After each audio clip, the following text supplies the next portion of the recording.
Morning, guys. So I just went to the doctors.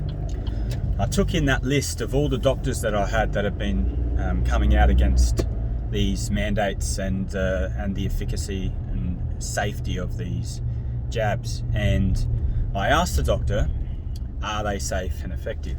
And he said yes. And then I put that list in front of him and I said, these doctors are saying that they're not. So all of these doctors here are saying that you're wrong, that they're not safe and effective.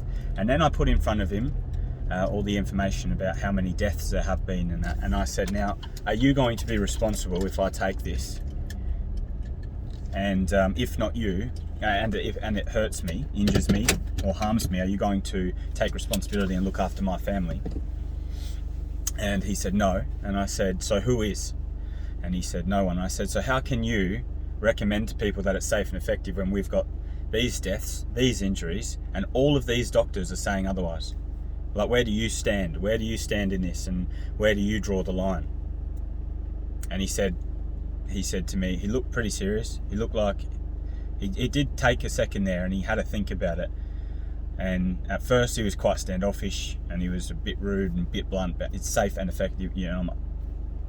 But then he sort of went, this is the situation that we're in, is that if we speak out against these vaccines and against these mandates, then we're going to be investigated. And once we're investigated, we can have our licenses taken from us. So they've been threatened, essentially blackmailed. So not only have they been bribed and told that for every jab they get paid for it, for every however many jabs they get commission for their practice or for themselves. They have also been told, threatened, blackmailed. They've said that basically they've been told, if you speak out against these vaccines or say anything other than that they're safe and effective, you'll be done for. You'll be investigated. So I've said to him that the best thing that he could do, well, the least that he could do is to stop administering the vaccines, because they have a choice to do that. They can stop doing it. They can be one of the doctors that don't want to do the vaccine. They don't order them in and don't do it, send them somewhere else. And then that be it. And then at least that's one thing that doctor could do. It's like the very least they could do. If they don't want to speak out against what's happening, if they don't want to, talk about it, they can stop being a part of the problem.